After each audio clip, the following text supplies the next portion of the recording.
Britain, best known for the royal family, Mary Berry, questionable politicians, generally weird people,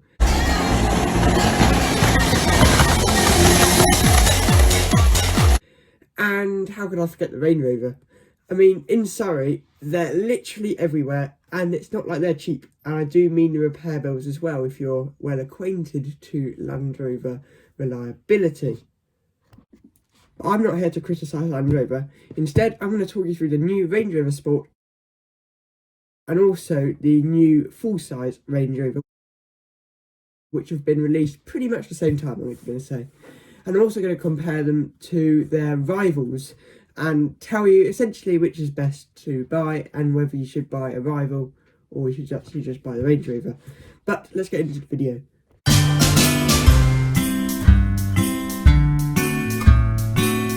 So, shall we start the prices then?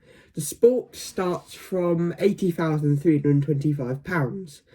The regular Range Rover starts from £99,375. And it's also worth bearing in mind that the Velar is a substantial saving over the Sport, and that starts from £46,565. And I think that's the first red flag for the Sport. I mean, if you want to spend less money on a Range Rover, you may as well just go for the Velar. And if you have the money for a Range Rover Sport, you probably have the money to pay 20% more for the full-size Range Rover. The Sport also looks very expensive next to the competition. The Mercedes-Benz GLE starts from £11,000 less than the Sport. The BMW X5 starts from £15,000 less than the Sport. The Audi Q7 starts from £22,000 less than the Sport. And even the brand new Genesis GV80 costs £21,000 less. So what can the Sport do which its rivals can't? Well, first thing first, you get a very capable off-road vehicle. And then secondly, you also get the Land Rover presence, which most cars can't seem to nail. But I've raised a point again. The Range Rover can do exactly the same, only better.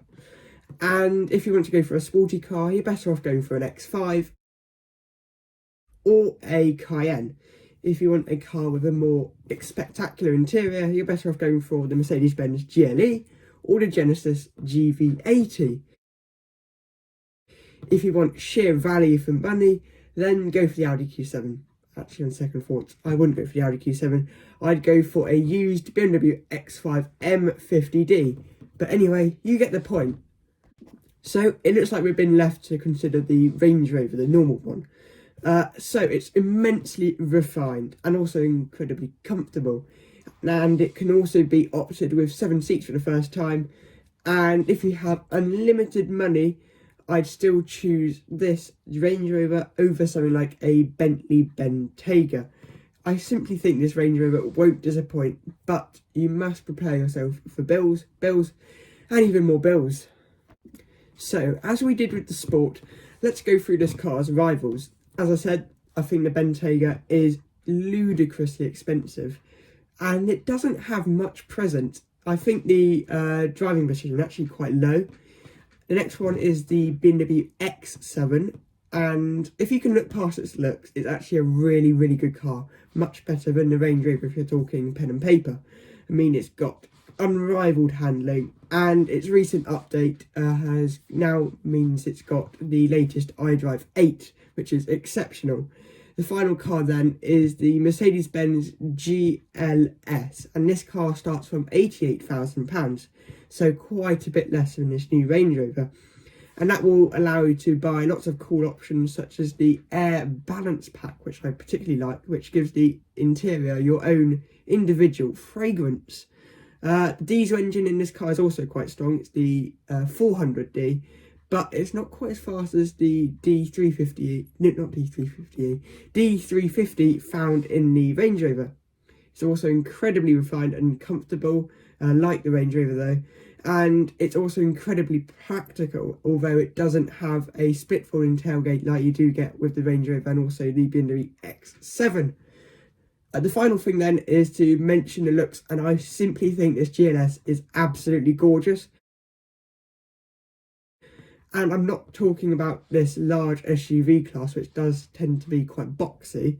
I'm talking all classes. This is a beautiful car, and I think it's even better looking than the Range Rover. But I'm going to whisper that one before the Range Rover fanboys start throwing stones at me.